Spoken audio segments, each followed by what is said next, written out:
everybody and welcome to Rulebreaker. Today we're going to take a look at how to play as the Arborec in Twilight Imperium 4th edition. The Arborec are these sentient plant life creatures. They kind of remind me of the Triffids from the old book. They like to spread and grow as much as possible. Let's take a look at what you get at the start of the game. So these guys have only one starting technology here, which is the Megan Defense Grid.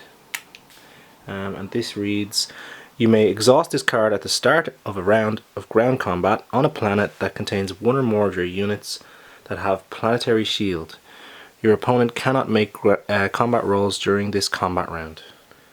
What this basically means is that if you have a PDS unit on one of your planets and your planet is bombarded, that's this guy, little gun thing, you can get a free shot in on your opponent in the first round. They won't get to do any attacks with their infantry, and then you'll get normal combat going in the second round. So that's what that's for. It's a bit of extra defense for your infantry. Speaking of the PDS, you do start with one down here. So your starting units here. You've got a PDS at the start. You're going to be able to put that on your home planet.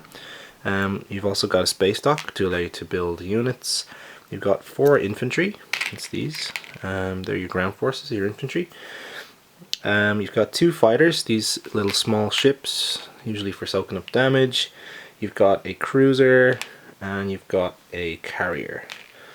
At glance, that looks like not a lot of stuff to start the game with, but you're going to see why you're a little bit held back at the start very shortly.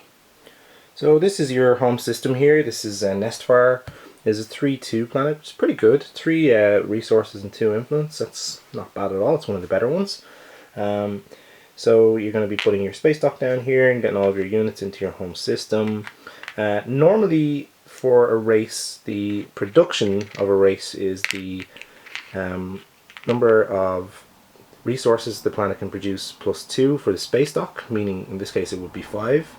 But the Arborec actually have a bit of a special ability around production that we'll get into in a little bit later on. So you actually have a production capacity much higher than 5. Just be aware of that.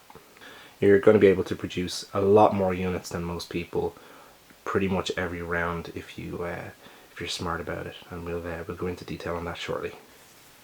Alright, here's the front of your race sheet. You've got all of your troop units here, you've got your special abilities and your commodities on this side. Very quickly, before we go into the details on your special abilities, I want to highlight something really important, which is the Lithani Warrior 1, which replaces the infantry unit on any other race sheet. For example, if we just take a look here, I'll show you what it looks like on a different race sheet. It's just no special ability, 1 cost for 2 and 8 combat. So a lot of the stuff is the same. It's still 1 cost for 2 and 8 combat. But if you have a look here, it says production 1. Okay. Also, if you notice that it says production X on space dock, that's the same for everybody else. But the ability of a space dock explains that. It's usually the number of resources on a planet plus 2. So in the case of Nestfire here, that would be 5. Okay. But because you actually start with 4 infantry, in your case Lithani Warriors, on your home system, each with a production of 1, that's going to mean you've got a production of 9 in your home system from the very start of the game. So that's 2 plus 3 plus 1 for each infantry, meaning 9. Now, hopefully that doesn't sound too confusing. All that really means is that you can build 9 units in your home system at the start of the game. That is a huge amount. Normally players would be happy to be able to do 4 or 5. You can do 9, which is a huge amount. That's the main thing that the Arborec have going for them. The other main thing about this ability, and the thing that you're going to exploit as an Arborec player, is that normally you need to be in a system with a space dock to do production, but because these infantry units, the Lithani Warriors, have production of their own, they are kind of like mini space docks of their own. So you can actually produce units in any system that has your infantry in them. So think about that for a minute, okay? If you fly your dudes to a new system, plonk them down on some planets, they're like little space docks there. If you take a look at the the quick reference on your player sheet as well, you'll notice that production is number 5, the very last thing that happens in an action. So you can produce on a system, on a planet that you've already taken this round straight away. Like if I had conquered this system and taken these planets immediately, I could spend some resources that I have and put in more units. One last thing to be aware of as well is if you do conquer a system, you get the planet cards exhausted. So that means they're grayed out and can't be used this round. So you're not going to be able to conquer the place, get the cards, use the cards to build. You're going to have resources ready before you get there in order to exploit that ability. So looking back at the sheet again, the Lithani Warrior with that production is basically one of your special abilities. That's why I talked about it now. And it's also why you'll see that there's only one ability in this box here, because they really have got two, it's just that it's here instead of here. The other ability is called Mitosis, and it reads, your space docks cannot produce infantry. At the start of the status phase, place 1 infantry from your reinforcements on any planet you control. So that does say space docks, meaning the space dock unit, this thing here, but it doesn't apply to your Lithani warriors themselves. They can produce more infantry for the cost if you want. Getting a free infantry from your reinforcements on any planet you control as the Arborec is amazing, because again they are mini space docks and they'll allow you to build in that system, which is really good for expanding your plant empire. The Arborec only have 3 commodities. That's when filled up, looks a bit like this. You can trade these for trade goods with other people during the trade phase. That's kind of on the low side, to be honest, and I think because of the aggressive expansionist nature of your race, trading is not necessarily going to be your strong point anyway.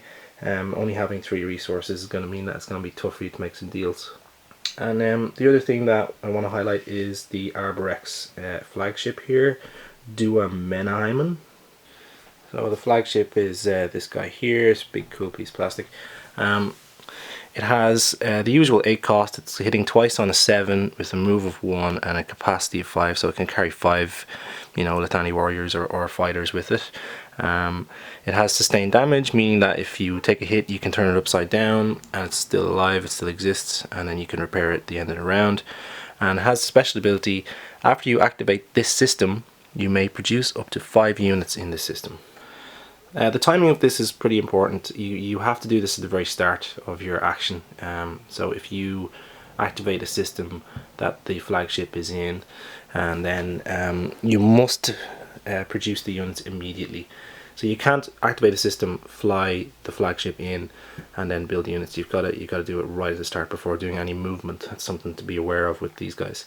5 units is any units, ships, Lithani warriors, whatever you want. And remember, you do production at the end of your turn, so you could drop down 5 Lithani warriors for this action and then use those to produce at the end of the round.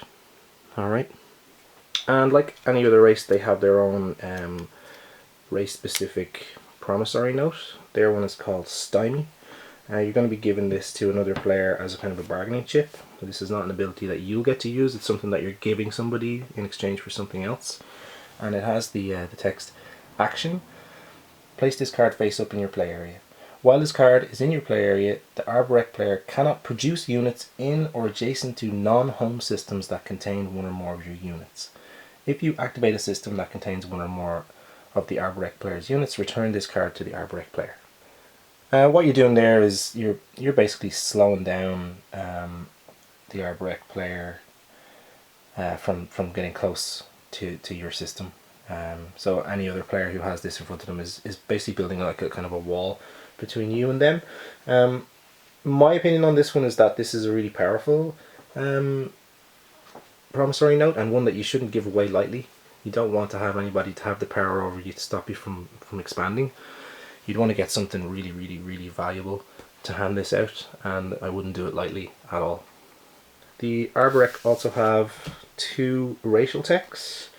These guys here, they have Plasmosis, and then they have an upgrade for the Lithani warriors, Lithani warrior 2. Let's take a look at these. Alright, Plasmosis It's a green tech. It has a prereq of two other green technologies already built, so you've got to have built two previous techs in order to do this. Likewise with the Lithani Warrior 2, they have the same prereq, so you probably want to be going along that way with your technologies. So the Bioplasmosis reads, at the end of the status phase, you may remove any number of infantry from planets you control and place them on one or more planets you control in the same or adjacent systems. So an easy way to think about that is grab some of your infantry units from one system and move them to the next system. And you know, that will allow you to build in the adjacent system in the next round too. So that can be pretty useful for moving around. The other one is Lithani Warrior 2. Basically it's the same as Infantry 2, where it has the whole roll a die to get them put on the card and they might come back to life in your home system thing. They have the same cost and same combat as Infantry 2. The 7 combat's pretty good, but the main thing is they have production of 2. So while the standard Lithani Warrior was already amazing with a production of 1, now you've got a production of 2 with these guys, making them really powerful for just multiplying the amount of things you've got going on if you can afford it with resources. And that's the Arborec. They're a little bit more complicated than some of the other races, but not massively so. The main thing to remember is this production on your infantry. Use that to the best of your power, and you know, build and build and build and build. There's no harm in going absolutely mad with the infantry units and just spreading as much as possible, because that gives you zones of control where you can just rebuild no matter what happens, no matter where you're attacked. They are quite light on technology, starting only with the 1 tech, the Maiden Defense Grid, which is not one of the most powerful technologies in my opinion.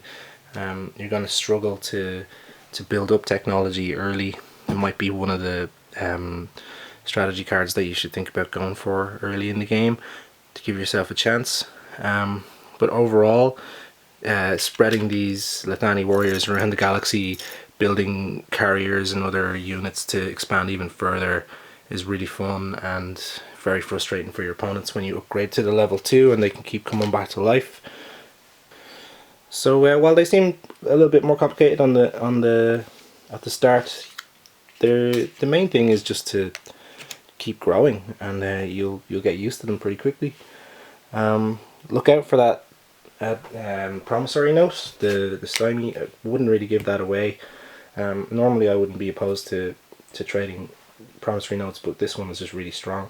You should be very careful with that. And yeah, that's how the Arborec work. I hope you have a good time playing as them in your game of Twilight Imperium 4.